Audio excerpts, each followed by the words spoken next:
Welcome to the E-Commerce Profits Podcast, where we feature top founders and experts in the e-commerce industry and take an in-depth look at the struggles and successes in growing e-commerce brands profitably.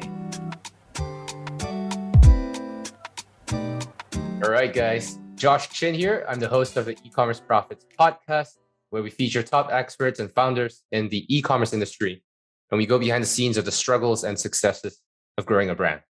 Now, this episode is brought to you by chronos.agency and the e-commerce growth hackers group.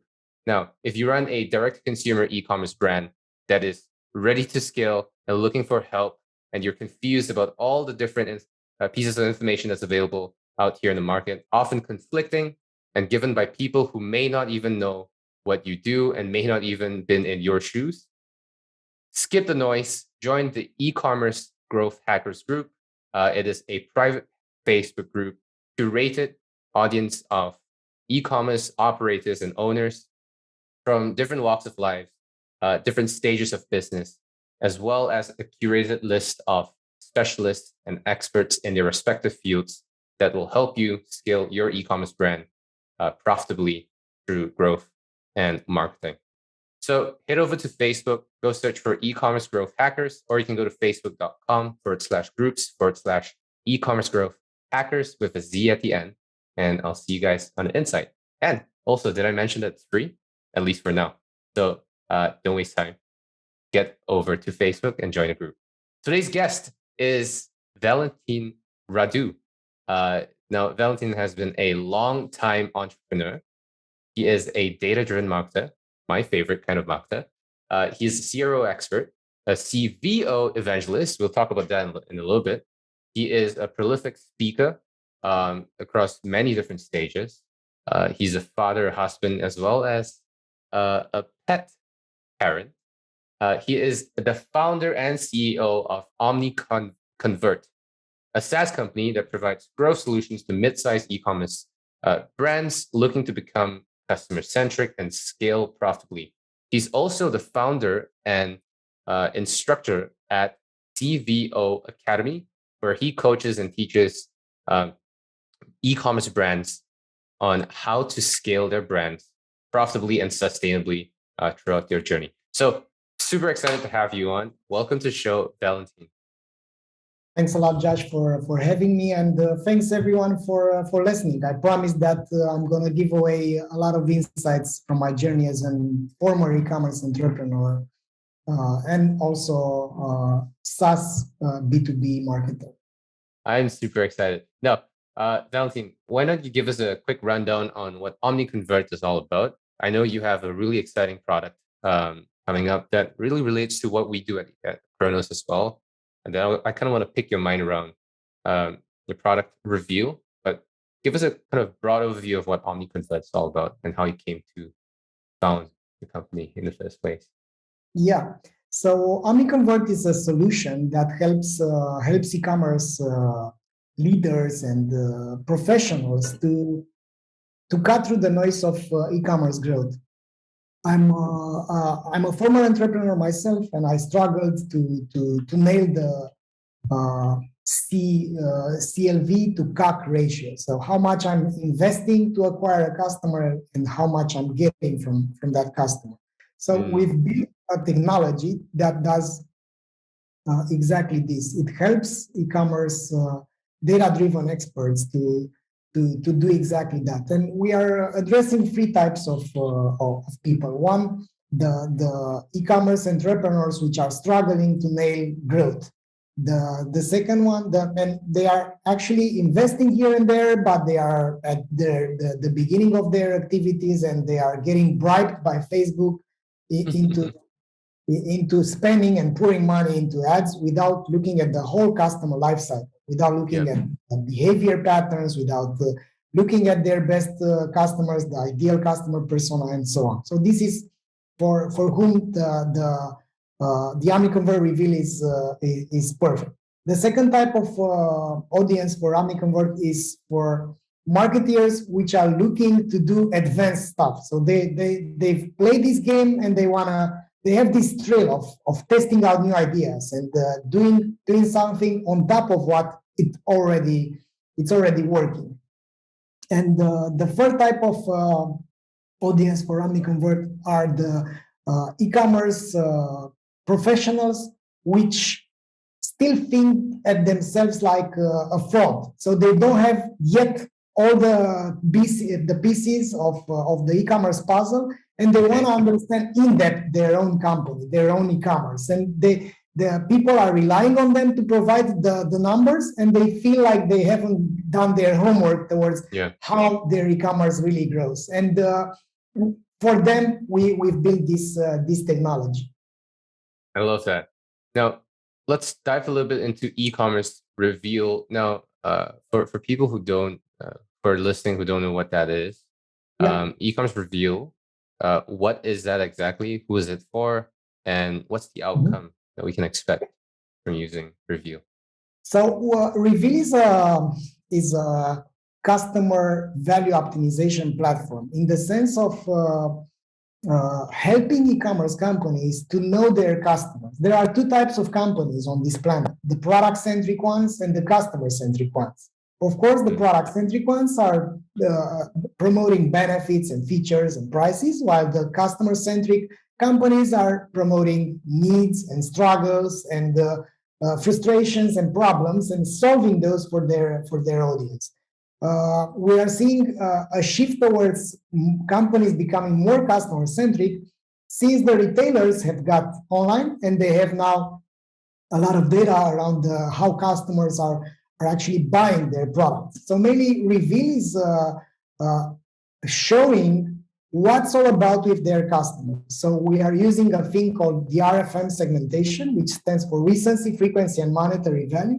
And we give clarity towards which are the best customers, which are the worst ones, what kind of products are being bought by the best customers, how they are behaving throughout the time, what's the purchase cycle, average days between the transactions. So we are revealing the quantitative and the qualitative data because we plug in also the NPS. So mainly think of Reveal as a dashboard to understand the health of your e-commerce if you are a customer-centric company.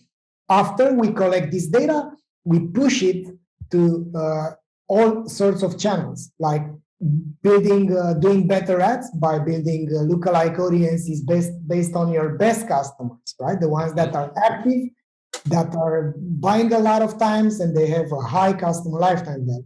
Or we push this through the email channels to do different onboarding, or we push it to the website to do different type of experimentation on the website based on the type of customer which is visiting the website right now. So maybe that's how it works with Reveal. We are a tool that ingests data from a lot of sources, processes the data, segmenting the customers, and then we push this data to engage customers differently based on the relationship that the company has with the customers.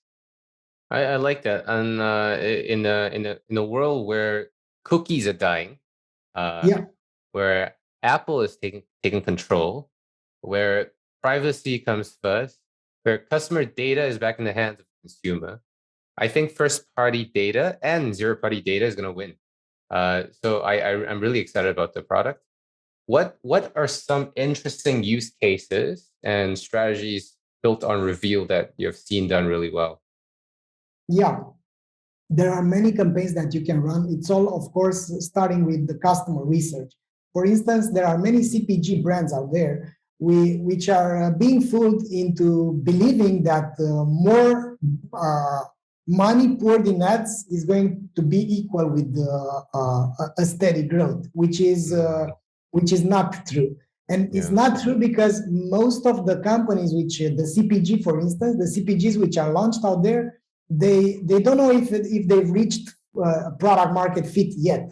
However, they pour money into ads without knowing if the customers are actually happy about their product, about the product that they are selling, or if the customers are actually consuming that product.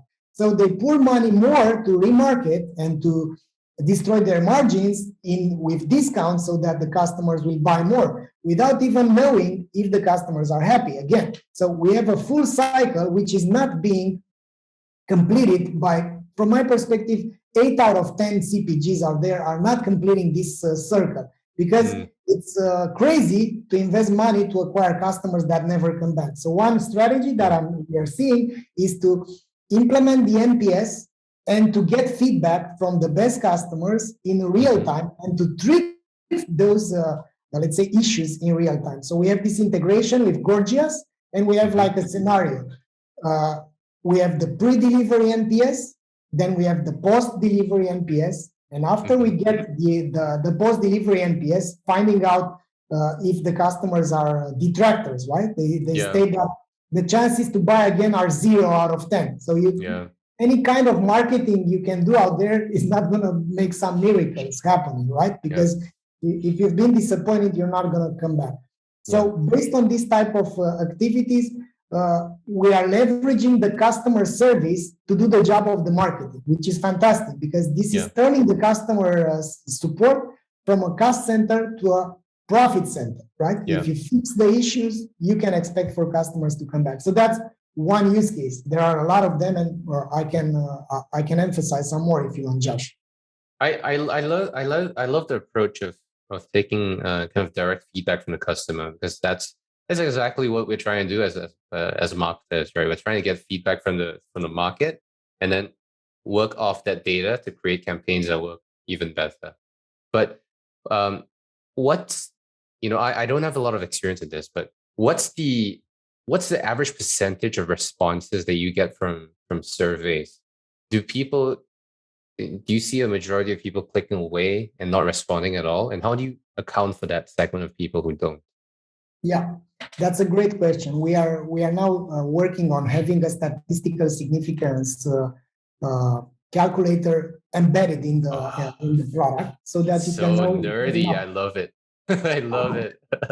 Yeah, so we are also not noticing you that, hey, your NPS is, I don't know, 52, but also you need 42 more responses to rely on this data. So one interesting aspect, for instance, is to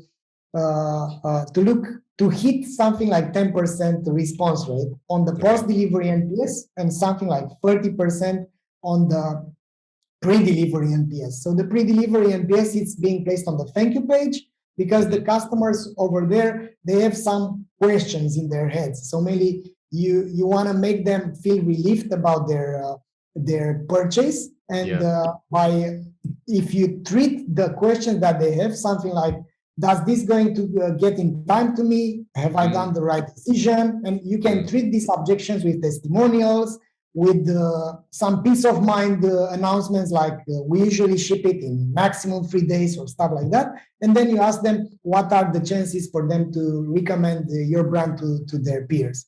So to increase the response rate, I strongly believe that you need to diversify the channels. If you are using the email only for the post-delivery NPS, you should diversify the channels. And other channels that you can consider are package inserts.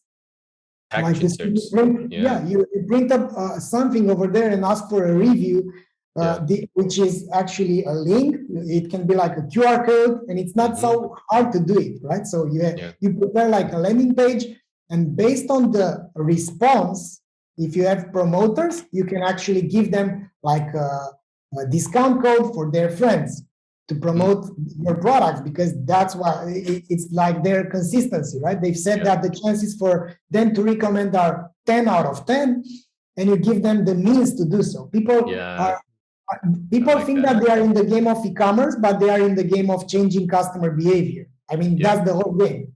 Right.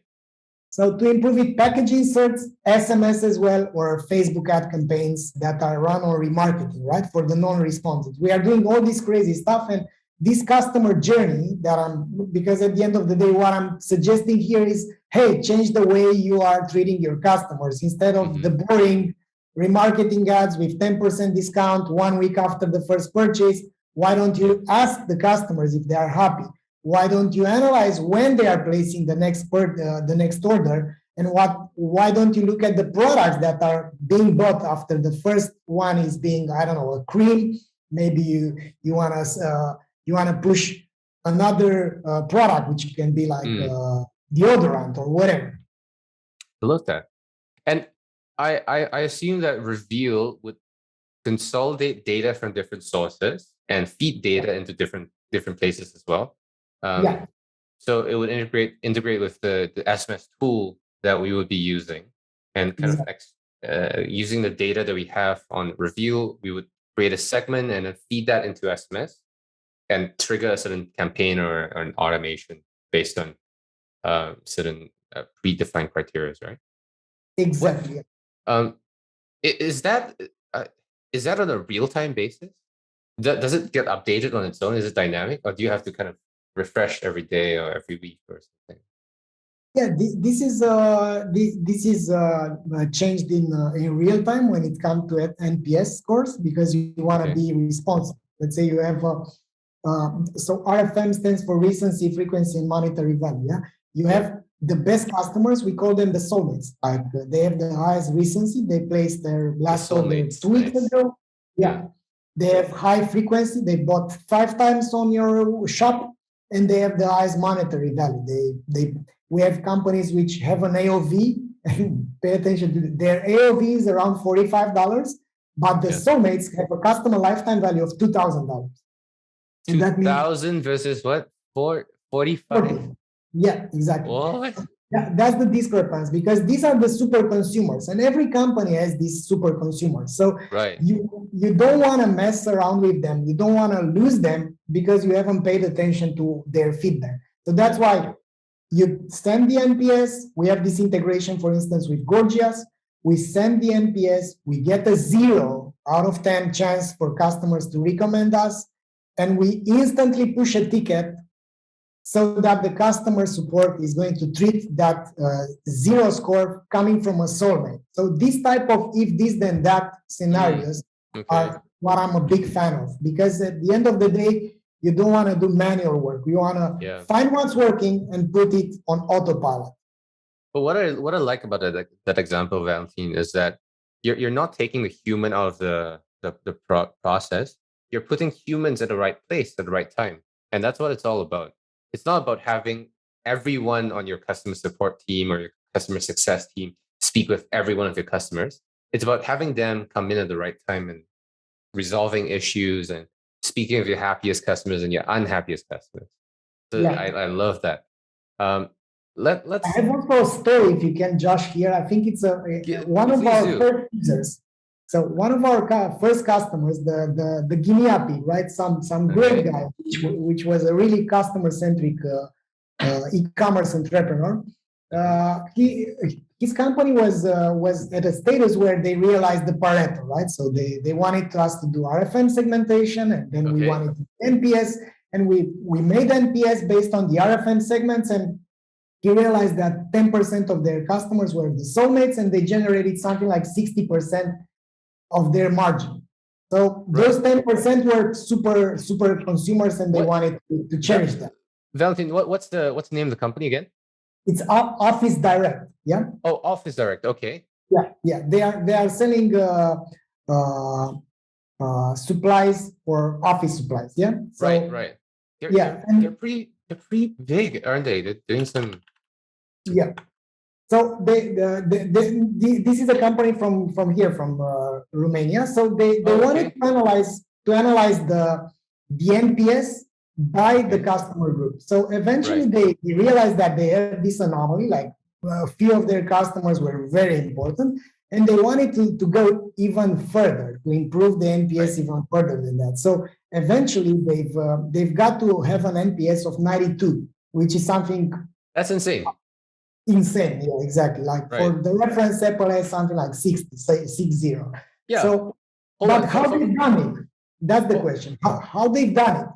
Before you reveal that, I just want to touch on how incredible that is. 92? Okay, so guys, for those of you listening who don't know how NPS is calculated, you take your promoters, which are basically people who voted a 9 or a 10. Is that right?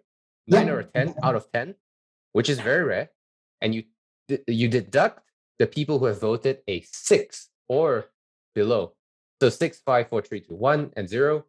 You would take that chunk of people, and you deduct that from your promoters, and that's going to give you the number. So it ranges from negative 100, so minus 100 to 100.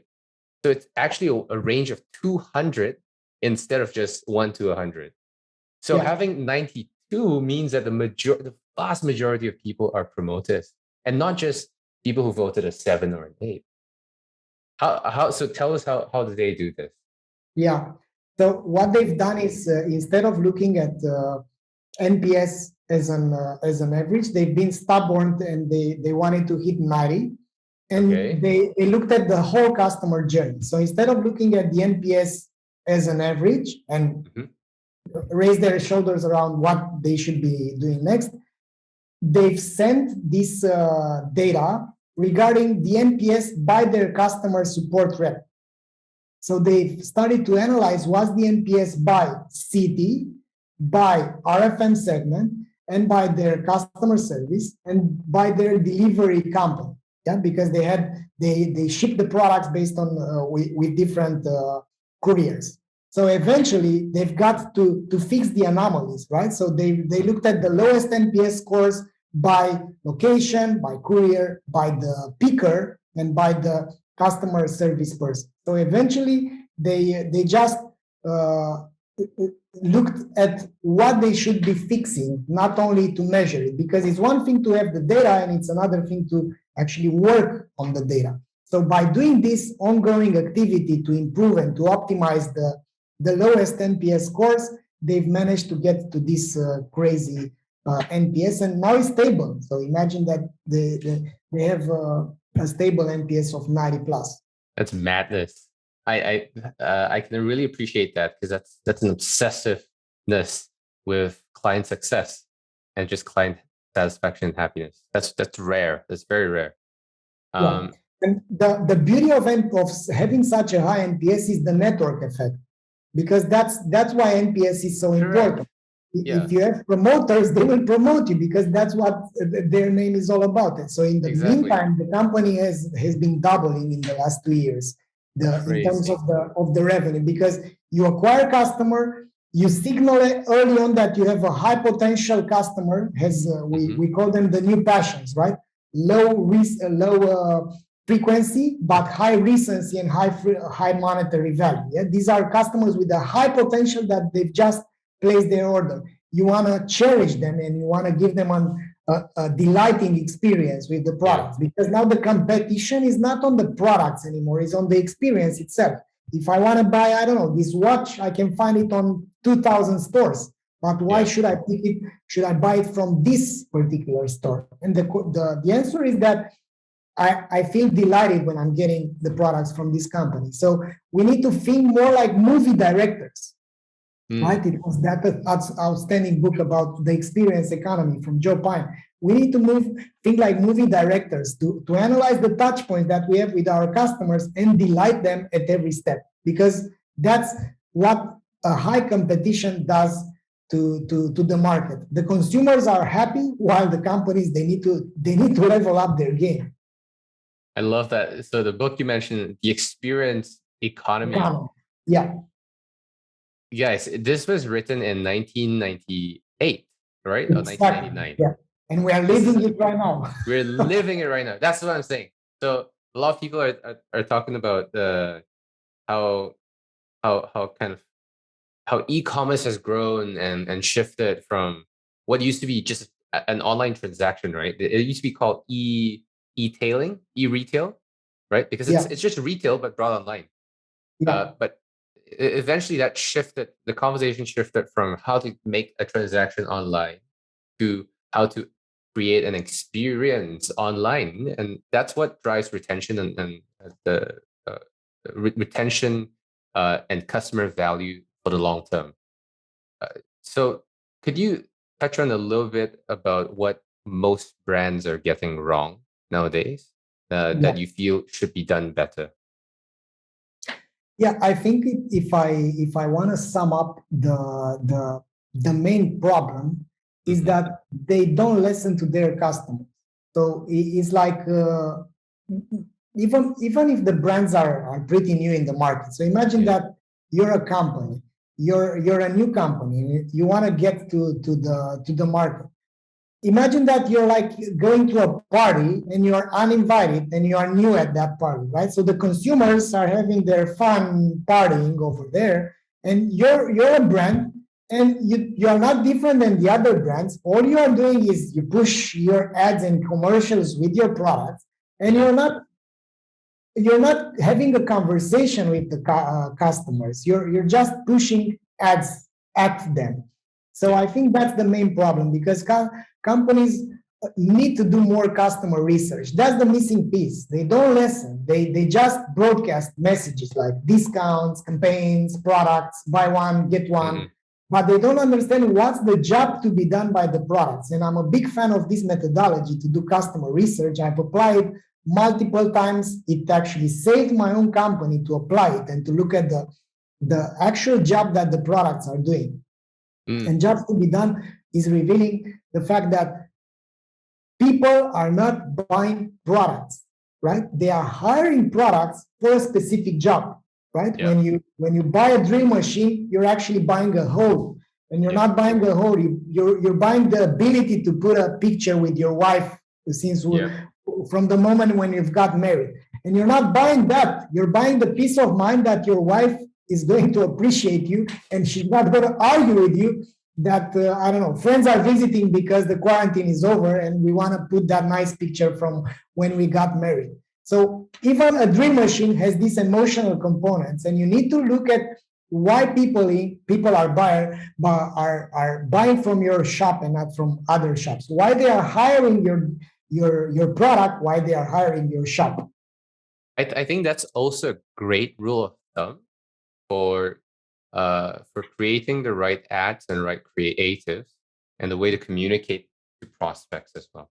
Because when you sell, you're not always selling a feature and a benefit, right? Like a product-centric company would.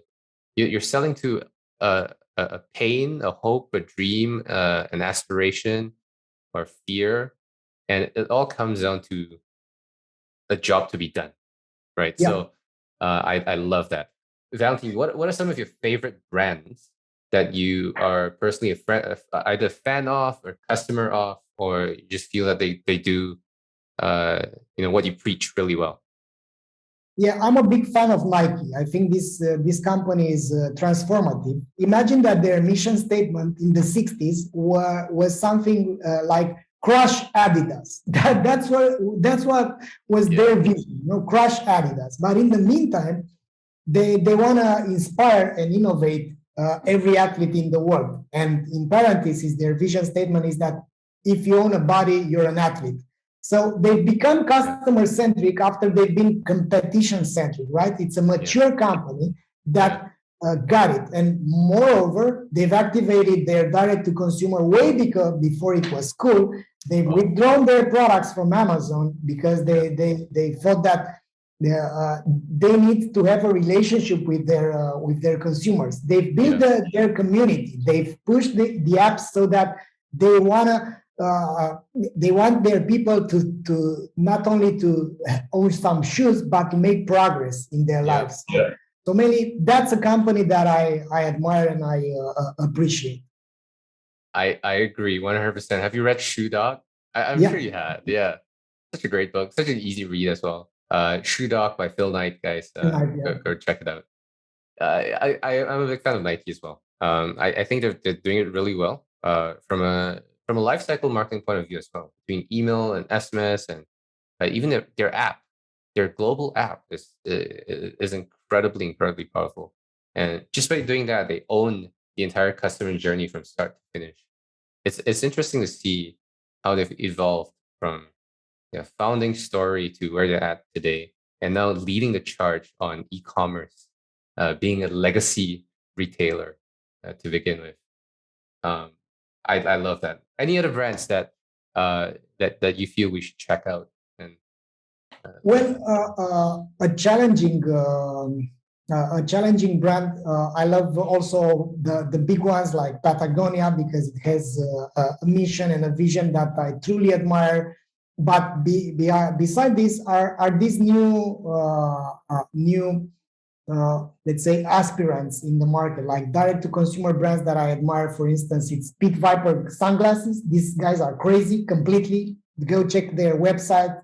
They have such a distinctive voice in what they are doing, and they are using social media and video, and this direct type of communicating with their customers fantastically well. Pit Viper, then right?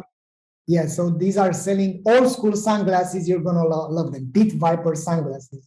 Another type of direct to consumer, another direct to consumer brand that I admire. For instance, it's called Chubbies. They sell Chubbies. I Chubbies shirts, and I think another direct to consumer brand that I appreciate. It's Midday Squares. They are selling this type of CPG, right? When you they have a cool story. Another one is CrossNet, Chris Mead. Where I had him in our e-commerce growth stories podcast. He's a great guy. He has a lot of insights, and he built this. I don't know, from in the last 4 years or so, from zero to being distributed all over the world with this his invention. CrossNet is so incredible for something so niche. He's creating a brand new sport, a whole new culture around something that's never existed before, which is crazy to see from the outside.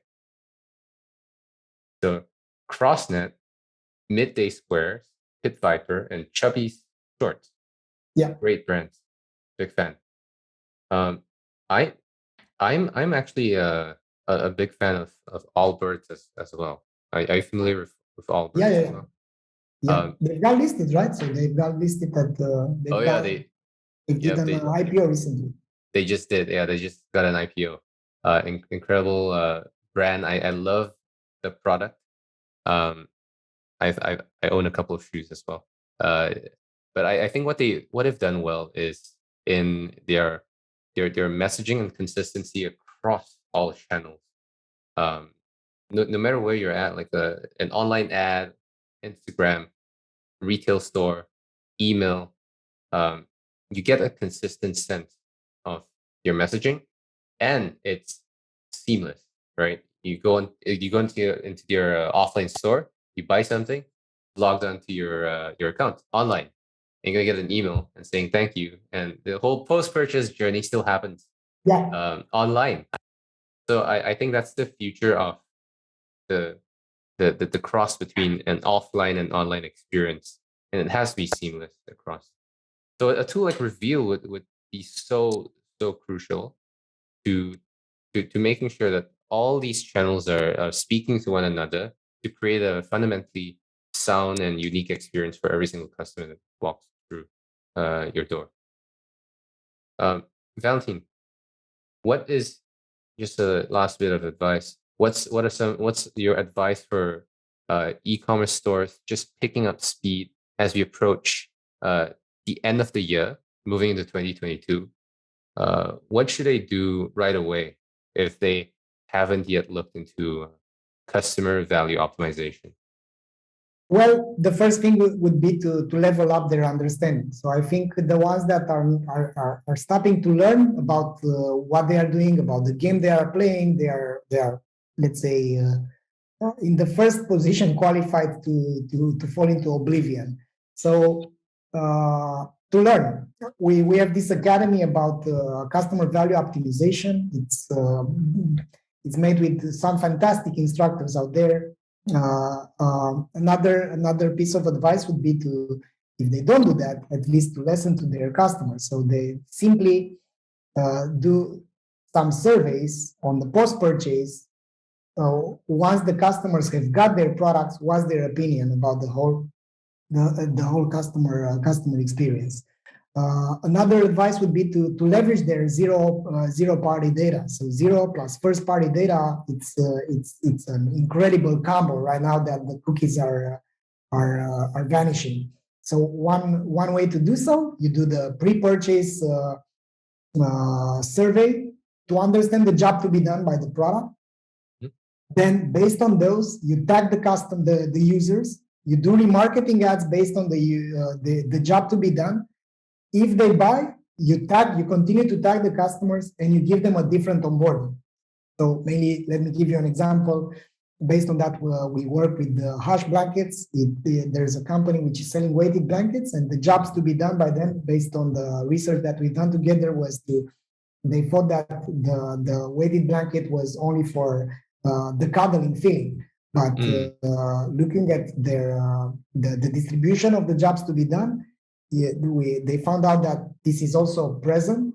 This is also like a therapeutic instrument. So it was a replacement for pills, for sleeping pills, because you haven't got knocked out by the pills like you do, right? It's a weighted blanket, so you have the ability to wake up and see what the kids are doing if you have insomnia problems. But if you get the pills, then you can't do anything until it's 7 a.m. So they found out that these are the jobs to be done, and based on that, you can do pre-purchase surveys to validate the job, and then you do landing pages based on each of the jobs, and then you do remarketing ads, and then you do onboarding emails based on how to make progress in your life by using the product that you've already bought. And that's a way to leverage your company. So we have a lot of blueprints like this in the CVO Academy, where we are basically teaching people about how to handle e-commerce in 22 and beyond, because the issue that we have right now, and also the entrepreneurs, they lack the time to do things. They are jolly jokers. They are jack of all trades. They do ads, they do let's say fulfilling, they run the processing part, they need to hire people, they need to do a lot of things. But my perception after running the show, because I'm a former e-commerce entrepreneur myself, and I've seen how it is to be knocked up by your friends, because I lack the time to go out with them, and they were calling me, "Hey, Mr. Entrepreneur, what do you do over there?" And I was actually struggling to survive. I was bidding on Google Ads and whatever. So my suggestion is to carve out the time to learn. That's it. I mean, if you learn, you'll grow. If you don't learn, that's it. You're not going to learn. And you can ask for advice. I'm there. I'm on LinkedIn, and I'm not the only one that I'm responding to every single direct message, which is not something like, "Hey, I want to add you as a connection." No, tell me your story. Tell me what you're struggling with. And I had a lot of moments when I've been chatting with random guys from Australia, which were struggling with this, that, or the other. So you can ask for advice and you can learn. Do this, and then you will thrive. Awesome, Valentin. Thank you so much. And guys, as usual, links are all in the description below. And if you're listening in on any of the podcast platforms, it is omniconvert.com. You can go to academy.omniconvert.com as well to check out CVO Academy. Guys, there is a wealth of information out there in the online space. What matters most is a curated set of information, ideas, strategies, and tactics that will work for the e-commerce landscape in 2022 and beyond. And I think that's what CVO Academy promises. So go check them out, guys. Absolutely high value stuff over there. So Valentin, thank you so much for being on the show. What is the best way to connect with you? You mentioned LinkedIn. Is there any other links you'd like to plug? You can find me on LinkedIn. I'm a LinkedIn person. I post there every time. I also have this. I'm so stubborn that I'm writing the newsletter every week for our database. So running a 50 people company plus writing the newsletter every week is not. Oh man, is not an easy task. But I want to do this because I want to have this kind of feedback and still be connected with our audience. I'm in this marathon and in this journey to inspire and educate, and then push our products, because I think this is the struggle that all the market has, to actually learn how to play the game. Because tools, there are plenty of tools out there, and I'm honest about saying this. Maybe Omniconvert is not the right tool for everyone, but I do know that the getting more knowledge and helping people make progress in their lives is what is going to pay back on the long term for us as well. I love that. I love that you see the long game. And I believe that many people do as well.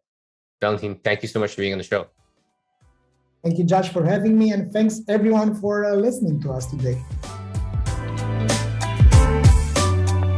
Thanks for listening to the E-Commerce Profits Podcast. We'll see you again next time, and be sure to click subscribe to get notified of future episodes.